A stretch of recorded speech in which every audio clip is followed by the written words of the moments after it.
አንድ ወንድ በእውነት ፍቅር ውስጥ መውደቁን ለማወቅ የግድ እወድሻለሁ የሚለውን ቃል መጠቀም የለበትም። አብዛኛውን ጊዜ ተግባራቱ ከቃላቱ በላይ ይናገራሉ። አንድ ወንድ በትክክል ከአንቺ ጋር ፍቅር እንደያዘው የሚያሳዩ ዋና ዋና ምልክቶችን እንመለከታለን። ለቻናላችን አዲስ ከሆናችሁ ሰብስክራይብ ማድረግ እንዳትረሱ። ቪዲዮ እንደምትወዱት ስለማልጠራጠር ላይክ በማድረግ ጀምሩ። ወደ ቪዲዮ።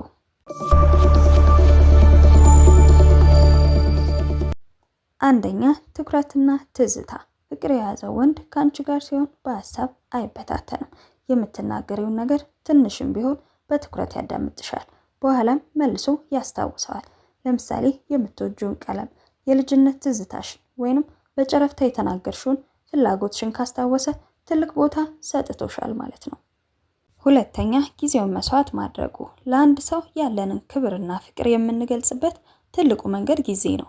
ምንም እንኳን ስራ ቢበዛበትም ላንቺ የሚሆን ሰዓት አይጠፋውም። ባልተጠበቀ ሰዓት ደውሎ ሰላምታ መጠየቅ ወይንም ሊያገኝሽ ጥረት ማድረግ የፍቅር ምልክት ነው። ሶስተኛ፣ ለሀሳብሽና ለስሜትሽ መጨነቅ። ደህንነትሽ ያሳስበዋል። ስትታመሚ ወይንም ስትከፊ ቢቻል ሊያግዝሽ፣ ካልሆነም ደግሞ አጠገብሽ ሆኖ ሊያጽናናሽ ይሞክራል። አክብሮት አለው። ያንቺን ውሳኔዎች፣ አመለካከቶችና ግቦች ያከብራል። የራሱን ፍላጎት ብቻ በአንቺ ላይ ለመጫን አይሞክርም። አራተኛ፣ በወደፊት እቅዱ ውስጥ ማካተቱ።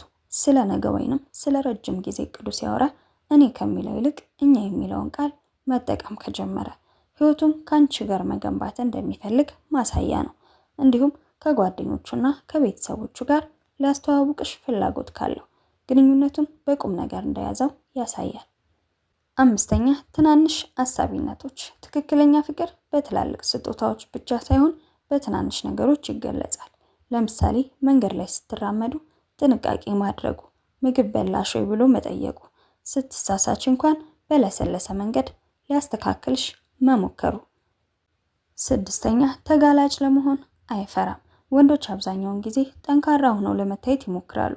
ነገር ግን ከአንቺ ፍቅር የያዘው ወንድ የልቡ ፍርሃት፣ ድክመቱንና የልጅነት ትዝታዎቹን ያካፍልሻል። ከአንቺ ምክር ይጠይቃል። ያንቺን አስተያየት ለእርሱ ትልቅ ዋጋ አለው። ከአንቺ ምንም የሚደብቀው ሚስጥር እንደሌለ እንዲሰማሽ ለማድረግ ይጥራል።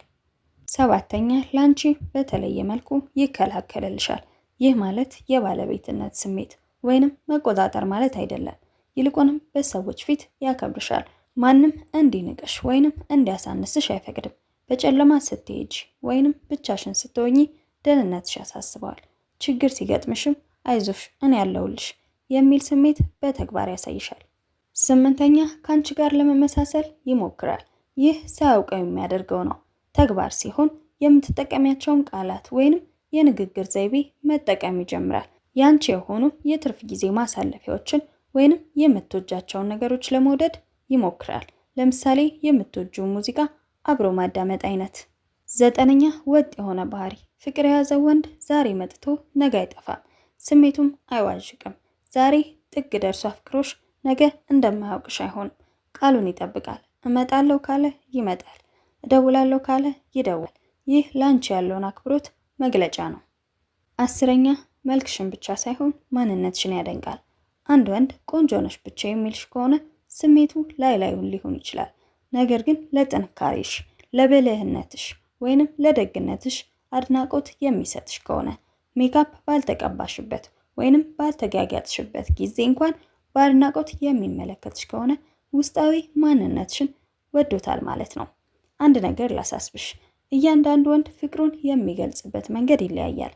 አንዳንዱ በንግግር ጎበዝ ሊሆን ይችላል፣ አንዳንዱ ደግሞ በተግባር ብቻ ሊሆን ይችላል። ዋናው ቁልፉ ነገር በእርሱ ዘንድ ደህንነትና ክብር ይሰማሻል ወይ የሚለው ነው። የዛሬው ቪዲዮ ይህንን ይመስል ነበር። በቪዲዮ ላይ ያላችሁን አስተያየት ኮሜንት ሴክሽን ላይ አስቀምጡልኝ። ቀጣይ በሌላ ቪዲዮ እስክንገናኝ ሰላም ሁኑ።